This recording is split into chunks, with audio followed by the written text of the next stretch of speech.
What is going on, OJ's Mafia? Guys, how are the people doing? I hope everybody's having a great day wherever you guys are in the world. Listen, man, UFC 298 will be taking place this weekend, guys. I'm looking extremely forward to this pay-per-view event. Alexander Volkanovski, the reigning defending champion in the featherweight division, will be putting his belt up for grabs. He will be defending his belt against Ilia Topuria, the 14-0 undefeated Georgian. Guys, this should be an awesome fight. Not only do we have amazing fights on this card, but it's completely stacked from the bottom to the top. I have not much to say. This is going to be a banger. Your boy's going to give out the full card predictions as always. I appreciate anybody that watches these prediction videos. So guys, go ahead, do me a favor, smash that like button. Let me know what your picks are down below. And subscribe to my channel if you're new. We're on the road to 600 subscribers. I appreciate the whole gang, man. Let's get straight to it. So starting off in the women's flyweight division, guys, we have Miranda Maverick taking on Andrea Lee. This should be pretty intriguing. Regardless, I'm just going to go with Miranda Maverick. I think Miranda Maverick has a lot of talent. I think she's a great fighter. You know what I mean? She has a lot of skill. She's got some pretty good wins. I mean, in my opinion, I thought she beat Macy Barber. That's like, a very bad robbery that should have gone her way, obviously. Whereas Andrea Lee, she's kind of like this journeyman who's got okay wins, but she's just, kind of barely hanging up in the top 10 at 125. I think she will be gone pretty soon. Give me Miranda Maverick to get the job done by decision. Just a classic women's MMA fight. There might be a finish here by Miranda Maverick. I think she's just going to use her wrestling to win a decision. So we're going to move on. Miranda Maverick is the pick. In the welterweight division, okay, we have Valentine Woodburn will be taking on Oban Elliott. Now, this should be kind of intriguing. This is going to be a fun matchup. I think both these guys are going to go head to head. This might end up being a war. But my prediction, give me Oban Elliott, all right? I've never seen Oban Elliott fight. I'm just gonna be real like that. I've never seen this dude fight. But regardless, he's 9-2. Had a lot of wins in Cage Warriors, which is a pretty decent fighting promotion in England. There's a lot of good talents coming out of that region and that promotion in general. I don't see much in Valentine Woodburn. I feel like Valentine Woodburn is just a guy who's kind of doing a part-time MMA career, you know what I mean? Maybe he's taking it serious, but I don't see him getting past Oban Elliott. I think Oban Elliott is the favorite here because he has he's just a lot more skilled. I think he's just a lot more better everywhere the fight goes. Valentine Woodburn, I think his only chance is to win this fight by knockout, but regardless, Valentine Woodburn might just come out there and have a shocking performance. He might shock us all, but give me Oban Elliott to win this fight by decision, or maybe a second round TKO at best. But we're going to move on. Guys, we are going back to the 170-pound division, the welterweight division, and we have Josh Quinlan. He's going to be taking on Danny Barlow, all right? Now, I'm just going to say it. I won't spend too much time on this prediction. I'm going with my boy Danny Barlow, the left hand to God. A crazy nickname indeed, but he's 7-0 as of right now, I believe. And I think this dude has, an insane amount of talent and just a lot of time to improve. I believe he's only 28. He's a big dude for welterweight, 6'2", with an 80-inch reach advantage. That's a long-ass reach for the welterweight division. Not only that, but Josh Quinlan, his opponent, I haven't been very impressed with Josh Quinlan, I'll be honest with you guys. I mean, the most he's done is knocked out Jason Witt in the UFC. And if you know anything about Jason Witt, knocking out Jason Witt in the UFC doesn't really mean that much. It doesn't add any spark. It's not like a crazy thing to be looking at. A lot of people have knocked out Jason Witt. That's my fucking point. On the other hand, though, Josh Quinlan, he's 1-1 in the UFC. Recently lost his last fight to Trey Waters, who I actually picked as an underdog there. I'm to this day still pretty happy about that pick. But yeah, I had to pick against Quinlan, in his last fight because I'm just not that impressed with him. This guy's like a ticking time bomb. Maybe he knocks you out, maybe he doesn't. He doesn't really have too much skill other than that. He didn't really look too good in his last fight. I just think this is a mismatch. I really do. I think Danny Barlow might go out there and just beat the dog shit out of Josh Quinlan because Quinlan is really tough, but I see Barlow getting a finish here. I really do. And if he doesn't, I think he's just going to land the cleaner, harder shots all through 3 rounds and maybe even show his grappling. My camera just fucking went a bit slippery dippery there. But I think that Danny Barlow has some good jiu-jitsu too. So don't be surprised if Barlow gets a submission here, but we're going with Danny Barlow, guys. Lock it in. In the light heavyweight division, guys, we have Bredson Ribeiro. He's going to be taking on Ming Yang Zhang. I'm going to call him Zhang from now on, but I will be completely honest with you guys, I haven't seen much of Zhang. I believe this is his UFC debut. He's coming off a victory on the road to UFC maybe like a year or two ago where he got a brutal knockout victory. Apparently, from what I heard, he was getting beat up in that fight before he got the KO. And my prediction here, to be honest with you, I'm going to go with Bredson Ribeiro. I think Ribeiro, I don't know how much skill he has really, but one thing about him is that he has some devastating knockout power, man. This guy main evented on the Dana White Contender Series. I believe he was like a 5-1 underdog. Crazy fucking, you know, betting lines right there. 5-1 underdog goes in there and KOs the favorite in the first round. You know, easy work. Honestly, a lot of people got paid that night, but my point is, I think the danger factor relies with Brenson Ribeiro. Maybe Zhang is a bit more skilled. I'm just going to trust in my boy Brenson Ribeiro as a plus 220 here underdog. I believe I'm going to, you know, try and cash that money out again as an underdog. But going with Brenson Ribeiro by first round knockout, guys. I think, you know, Zhang might be a bit more skilled, but if you're getting tagged with a bunch of shots in your last fight, you know, I'm talking about Zhang, I do believe that Ribeiro is a lot more dangerous, and I think he will be able to find a shot on his chin at some point. So we move on into the bantamweight division with our boy Rinya Nakamura. He's going to be taking on UFC debutant Carlos Vera. Now, there's not much to say here. I think Carlos Vera is going to get eaten here. He is a huge underdog at like plus 800, whatever it is. I'm not too sure, but it's absolutely insane. He's a huge underdog. Rinya Nakamura, in my opinion, is the real deal. This dude is a fun prospect to look out for in the 135-pound division. He's dangerous, has a great ground game, has knockout power. He looks like a really well-rounded guy everywhere, and there's a reason he is a huge favorite. He's an undefeated prospect as of right now, and I'm just going to have to go with him by first-round knockout. You know, if he doesn't get a knockout here, I believe he's going to have a very, very dominant decision win. Maybe finds a submission. I guess Rinya Nakamura is the lock of the card, man. There's a reason he's a huge favorite. I don't see Carlos Vera having too much success here. Maybe on the feet, but he might get KO'd. So give me Rinya Nakamura to absolutely wash out Carlos Vera, guys. We move on into the heavyweight division. All right, now we got our boy Tafa Gang. Justin Tafa, guys, he will be taking on Marcos Rogerio de Lima. And Marcos Rogerio de Lima, in my honest opinion, is a pretty decent heavyweight. You know, this guy was the first man to beat Waldo Cortez Acosta, took his, you know, hype away, took his undefeated record away. I do like Marcos Rogerio de Lima in this fight, but I will say that Derek Lewis just knocked out Marcos Rogerio de Lima in a brutal way, just like flying kneed him off the get-go and finished him off. And I think Justin Tafa is extremely dangerous, man. This guy has knockout power. Like, there's not much to say here. He has bricks for hands. He's knocked out a lot of people in the UFC already. Marcos Rogerio de Lima, I believe, will be his toughest test, and he's coming in here as a underdog, Justin Tafa. But I think he can get the job done here, guys. I think he can knock out Marcos Rogerio de Lima in the first round. I mean, de Lima is a tough guy, man. You know, he's going in there to win. He will fight for your money, but so will Justin Tafa. And as long as this fight doesn't hit the mat, I do believe Justin Tafa will find that one-punch knockout. I mean, I would not be surprised if we saw Justin Tafa get into the rankings at heavyweight. It's pretty easy nowadays, and the Tafa bros are coming to take over the UFC. So I don't want to overlook Marcos Rogerio de Lima, but seeing his last fight against Derek Lewis, I don't have too much faith in him. I know that was straight off, you know, in the first round. He didn't even get to show anything against Derek Lewis. It doesn't fucking matter. It does not matter. Tafa gang all the way. We're going with Justin Tafa to get the first round knockout, guys. Let's fucking get it. So we move on into the strawweight division with Amanda Lemos taking on Mackenzie Dern. Now, I don't know what is going on here. Mackenzie Dern is taking this fight on short notice. I have zero clue why. I think she's like took this on like a month's notice. She just got knocked out viciously like 2 months ago by Jessica Andrade. She was getting wobbled all over the place. She got dropped numerous times. I have zero clue why she thinks this is a good idea to take a fight against Amanda Lemos, one of these women in this division, particularly who hits extremely hard and knocks people out. Yeah, this is really poor decision making by Mackenzie Dern to take this fight on short notice. You know, there's a lot of women in this division you can take a short notice fight against. Amanda Lemos is not one of them, you know what I mean? She's extremely dangerous. She's got good takedown defense. She had Weili Zhang, the champion, in some trouble with some submission attempts.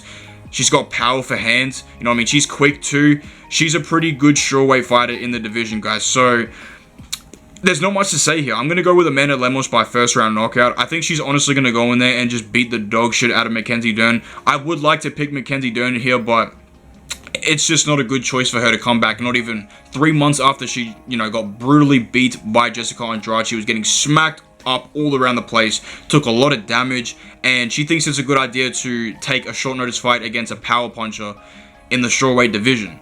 It's a recipe for disaster. Look, if Mackenzie Dern can get her takedown, she might be able to submit Amanda Lemos. That's highly unlikely, though. I think Lemos is one of those women who are going to be able to stuff the takedowns on Mackenzie Dern, and holy shit, man. We might just see a murder. I think Lemos is going to really put a beating on Mackenzie Dern, but we move on to the first fight on the main card, guys. We have a fucking banger between Anthony Hernandez and Roman Kopylov. All right, Roman Chadulov. If you guys know, I personally created the Roman Chadulov gang, but regardless, I'm gonna go with Anthony Hernandez here. Guys. I've been thinking about it this whole time. I do want to pick Roman Kopylov. He's very dangerous, great striker, you know, good takedown defense. He's a nightmare to deal with, but Anthony Hernandez looks like a problem too, man. You know, this guy is a grappling machine. He has cardio for days. This guy submitted Rodolfo Vieira, who's a world-class jiu-jitsu player. You know, if you're subbing a world-class jiu-jitsu black belt, that means a really big deal in MMA, in my honest opinion.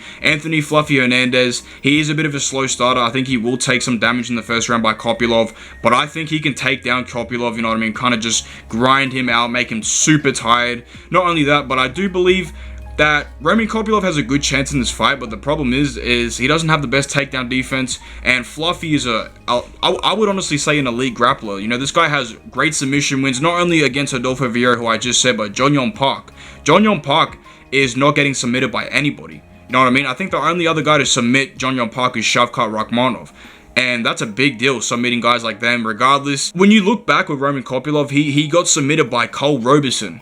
Who is Cole Roberson?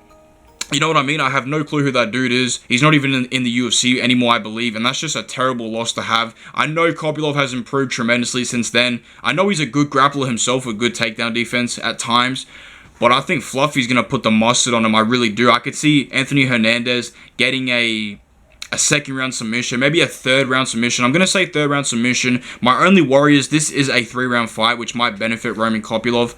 But I think Anthony Hernandez has got, you know, pretty good striking himself. He has this scrappy type of style where he's going to close the distance on you. He's not going to stay at range, I believe, and take a bunch of body shots and kicks off Roman Kopylov because he will lose. However, I'm going to say this right now. Roman Kopylov is not a bad bet. You know, this guy's coming in as a nice underdog. I don't know what the odds are. I'm spending a little bit too much time on this prediction, but I do believe that Anthony Hernandez will be able to take Roman Kopylov down at will, maybe in the second, third round, and really get like a nice 29-28 decision win. Maybe this fight is extremely close, but regardless, man, my pick is Anthony Hernandez. We will move onto the second fight in the main card, and we have Merab Dvalishvili taking on Henry Cejudo in the bantamweight division, guys. This should be a fun fight, and I'm going to say it right now, I'm picking Merab Dvalishvili. I picked Merab to beat Petr Yan. Genius pick. But listen, man, on a serious note, Merab is dangerous. This guy's on a 9-fight winning streak. Henry Cejudo, I look at Henry Cejudo's career and he's kind of just going down, you know what I mean? I never got to watch his fight with Aljamain Sterling. I don't know how I never got to watch that fight, but regardless, I saw Aljo taking him down a bunch of times, and I don't know if the fight should have really been a split decision, but regardless, Henry Cejudo, man, you can't deny this guy's accomplishments within the sport. Double champion, blah, blah, blah, blah, blah. He's got a great wrestling pedigree, good MMA striking, but at the same time, dude, Merab is a fucking absolute machine, dude. This guy does nothing but push the pace, take you down. If he can't take you down, he's going to hold you up against the cage like he did with Jose Aldo. And I think this is what's going to happen here in this fight, guys. I really do believe that Merab Dvalishvili is just going to hold Henry Cejudo up against the cage. If anyone's picking Henry Cejudo here, I don't think that's a bad pick. But I really do believe the momentum of Merab Dvalishvili at this point in his career, he's going to be fighting for the belt very soon. I do believe that Merab is really fucking good. Like, if you're dominating Petr Yan 5 rounds to 0, that's a different type of impressive. That's very, very impressive. So I think Henry Cejudo, he might be the better fighter here technically. He might have the better skills than Merab. I just don't think he can keep up the same pace like Merab does. Not only that, Merab is 4 years younger. Henry Cejudo is like 37. He's becoming old. He's an old man. Come on, bro. Yeah, I just don't think Henry Cejudo has that much left in the tank, especially to beat a young, hungry Merab Dvalishvili. So give me Merab Dvalishvili to win this fight by 30-27 decision. I think he's going to hold Henry Cejudo up against the cage, just do nothing the whole fight. Like I said, I think Henry's the better fighter than Merab, but Merab just pushes this ungodly pace, and I don't think Henry Cejudo is going to be able to catch up with it. So give me Merab to win this fight by decision, but we move on to the next fight, guys.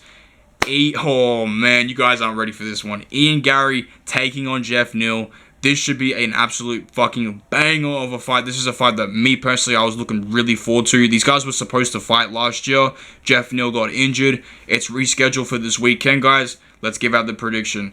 A lot of people are going with Jeff Neal. I think it's about 41% on Tapology. A lot of people are high on Ian Garry, especially what he did in his last fight. Dominating Neil Magny. You know, very impressive win. But MMA math doesn't work. And the reality is, guys, Jeff Neal lost to Neil Magny. Ian Gary beat Neil Magny. And I think Jeff Neal's going to KO Ian Gary. You see how MMA math doesn't work? Guys, I really do believe in this fight, Ian Gary's going to look really good, okay? Ian Gary's going to be doing what he does best, chopping at the calf, you know what I mean? Kicking the absolute crap out of Jeff Neal, kicking him from range, body kicks, teeps, really finding out range, being a smart, world-class striker like Ian Gary is. But I do believe, guys, at some point in this fight, I really think at some point in this fight, Ian Gary might zig when he should have zagged. He might end up, circling the wrong side of the cage. He might go the wrong way, and Jeff Neal might just put one on his chin. Now, I feel like a lot of people are talking about when Ian Gary got dropped by Song Kanan. Obviously, that's not a good look. But I think Ian Gary is smart enough to, not do what he did in that fight and get caught with the left hook. I think he's just going to stay at range and move a lot against Jeff Neal. But this is the problem, man. I think Jeff Neal, a motivated Jeff Neal, a guy that missed weight against Shavkat Rakhmonov and still went to war, had a really, really tough fight with Shavkat. Not many people are giving Shavkat that tough of a fight. He's got a piston of a left hand, man. I'm telling you guys right now, Ian Gary might end up winning 10 minutes of this fight. We go into the third round. He's circling around, body kick and leg kick and doing all that good stuff. And then he zigs when he should have zagged. And I think Jeff Neal might put one on his chin. So, guys, give me Jeff Neal by knockout here. This is a prediction that I'm kind of willing to lose. I don't want to pick Ian Gary because I just don't like Ian Gary. I've made a lot of videos about him, but regardless, yeah, I think Jeff Neal's going to find that shot on his chin, that left hand. I think Ian Gary's going to, circle the wrong way at some point in this fight. I think he's just going to make a bad decision, and he's going to pay the price for it. Because Jeff Neal just hits way too hard. And I don't think Ian Gary's like a Stephen Wonderboy Thompson, like Wonderboy that can keep him away with like front kicks to the face. I know that Jeff Neal struggled with a lot of, long rangey kickboxers in the past, but I think Jeff Neal, it only takes one shot from this dude, and Ian Gary could be out cold. So, give me Jeff Neal to win this fight by knockout, guys. I think Ian Gary might scrape this by.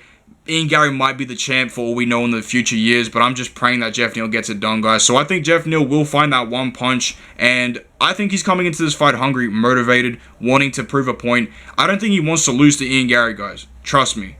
Trust me on that one. So I will go with Jeff Neal by knockout. We've made it to the co-main event, guys. All right, we have an absolute banger on our hands between Robert the Reaper Whittaker. He's going to be taking on Paulo Secret Juice Costa, and this should be a fun fight, guys. To be honest with you, I'm actually very surprised that Paulo Costa hasn't I'm surprised that Paulo Costa hasn't pulled out yet. Maybe he will, but regardless, my prediction for this fight, guys, I'm going with our boy Robert Whittaker down here in Australia, right? There's no way that Robert Whittaker loses to Paulo Costa. The reality is, Paulo Costa is one of the most overrated fighters of all time, and that's not even a joke. I believe that Paulo Costa is insanely overrated. This guy is quote-unquote, known as a knockout artist, a guy that, knocks people out with brutal punches. This guy hasn't knocked out anyone in about 5 fucking years. So, the fact that people think Costa's going to beat Whittaker is ridiculous to me. I really do. And I will say this, Paulo Costa, his only chance is round 1. And maybe Paulo Costa in this fight goes in there and starts brawling with Robert Whittaker, starts closing the distance, starts trying to take his head off. Round 1 is his best chance, because I really do believe, guys, that Robert Whittaker is going to retire Paulo Costa after this fight. I genuinely do. I genuinely think Paulo Costa will retire after this fight. We'll never see him in the UFC ever again. I think Robert Whittaker is just going to make him look like a fool. And I feel bad for Paulo Costa, you know what I mean? Robert Whittaker is just so much more high level than Paulo Costa. He's going to kick the dog shit out of him. He's going to be making a bunch of reads on Paulo Costa. You know what I mean? Like, Paulo Costa, he's very relaxed when he fights in the cage at times, which is why he doesn't knock people out. He couldn't even knock out an old Rockhold. You know what I'm saying? So my point is, if Paulo Costa's walking around, like, getting too comfortable, Robert Whittaker is the type of guy that will stomp his knee out. Oblique kick like Darren Till. You know what I'm saying? Like, he does not care. Robert Whittaker, I believe, does have some very high fight IQ. I know he just lost to Drakus, but we've seen how great Drakus is at this point in his career. He's the champion. And I think Robert Whittaker is still super fucking dangerous. There's no way he's losing to Paulo Costa, okay? Costa's a bum.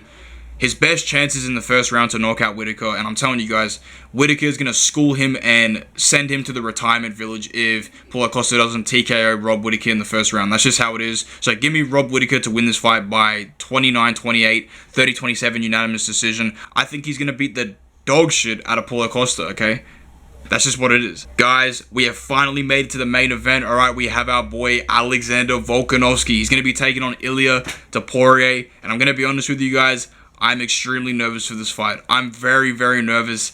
Oh man, this is I do not want Volk to lose here. I'm pretty sure there's a good amount of fans, a good amount of people here that don't want Volk to lose, because I don't want Volk to lose. So, my prediction here, I've been going with Ilia Topuria the whole week. I'm not gonna lie, I've been going with Topuria, and I'm gonna stick with Ilia Topuria.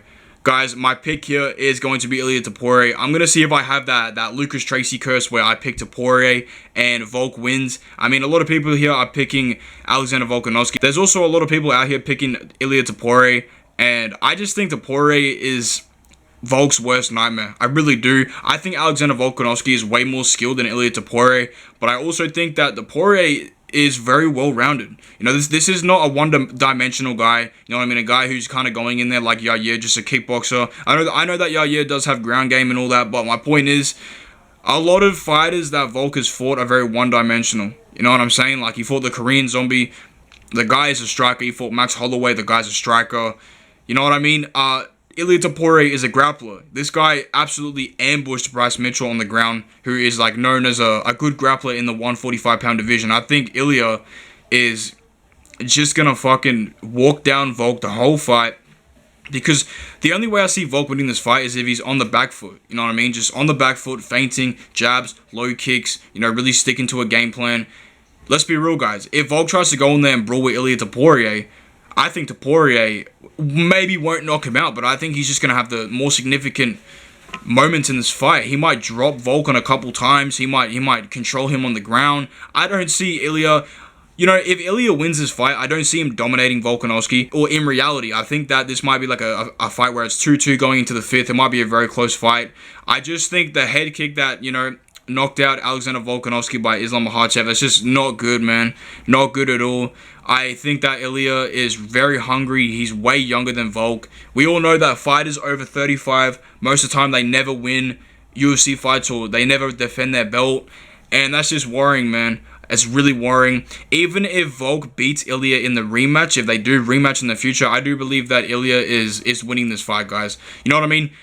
I'm going to say this right now. Alexander Volkanovski, proven best featherweight of all time. It is what it is. His resume is unmatched. He's the most skilled fighter of all time, in my honest opinion. Not only that, but I do believe that he has a great chance of beating Ilia Topuria. So half of the reason I'm going with Ilia is so Alexander Volkanovski can win. You know what I'm saying? But on the same time, I think that Ilia is extremely dangerous. I think there is a danger factor there for Ilia Topuria, because the odds, the money lines are closing in the sooner we get to the fight. Ilia Topuria was like a 2-1 underdog. Now it's like a pick and fight at this point. I think the odds makers know that Ilia is a bad matchup for Volk. It's just what it is. Volk is getting old too, man. He's 35.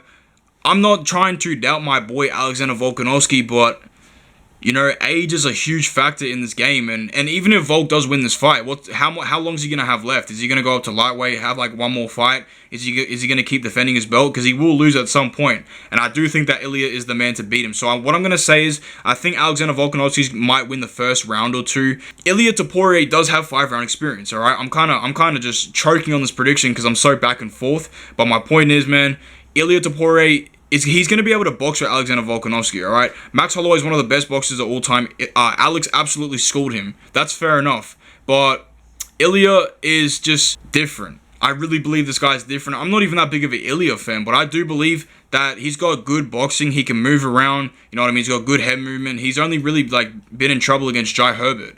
So I do think that Alexander Volkanovski has a very good chance to win this fight. He might win this fight for all I know.